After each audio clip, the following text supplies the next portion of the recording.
The Fall of Beenie Man, a legacy undermined by controversy. Beenie Man, real name Anthony Moses Davis, is a Jamaican dancehall artist born on August 22, 1973 in Kingston, Jamaica. Beenie Man was long regarded as the king of dancehall, a title he proudly embraced throughout his career.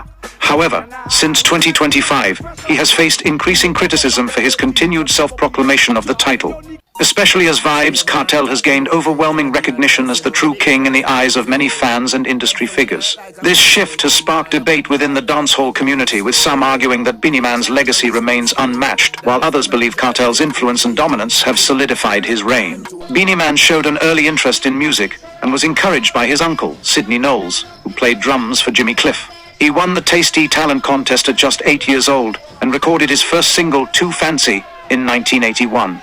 His debut album, The Invincible Beenie Man, the 10-year-old DJ Wonder, was released in 1983 when he was still a child. During the late 1980s and early 1990s, he developed his style in the competitive dancehall scene, clashing with artists like Bounty Killer.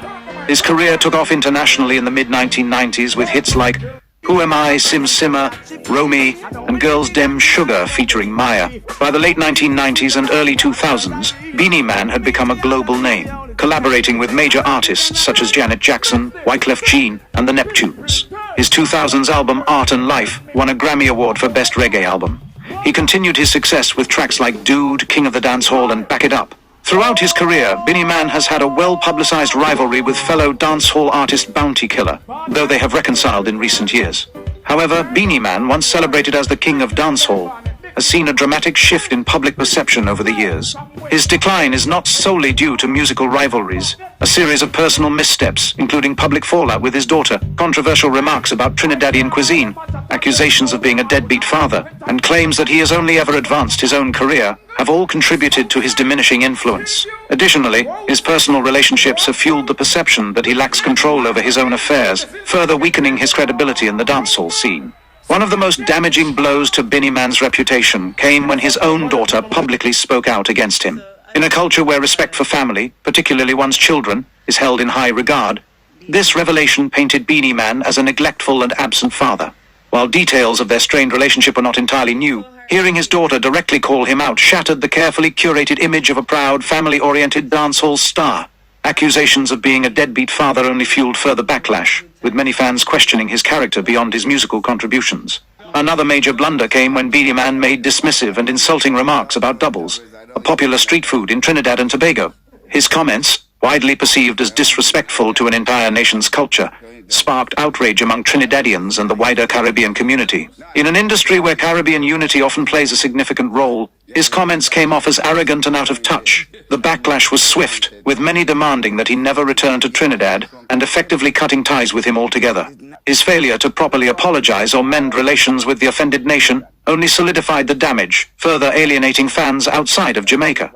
Despite his decades in the industry, Beenie Man has often been criticized for never truly helping others rise alongside him. Unlike other artists who have mentored and pushed younger talent to international success, Beenie Man's career has largely been centered around his own achievements. This criticism has grown louder in recent years, with people pointing out that artists like Bounty Killer, despite their controversies, have actively helped build the careers of younger dancehall stars. Beenie Man, on the other hand, is often accused of being too self-serving, using his influence for personal gain rather than for the betterment of the dancehall community. Perhaps one of the most glaring aspects of Beenie Man's decline is his ongoing struggle to accept that Vybz Kartel has overtaken him in influence and relevance. While Beenie Man enjoyed his prime in the 1990s and early 2000s, Kartel's rise in the mid-2000s redefined dancehall. Kartel's lyrical ability, cultural impact, and undeniable control over the genre have led many to view him as the true king of dancehall. Instead of gracefully accepting the shift, Beenie Man has been accused of growing increasingly bitter and jealous. His continued insistence on holding onto the crown despite public sentiment favoring Kartel has only made him seem out of touch and desperate. Beyond his professional missteps, Beenie Man's personal life has also been a source of ridicule.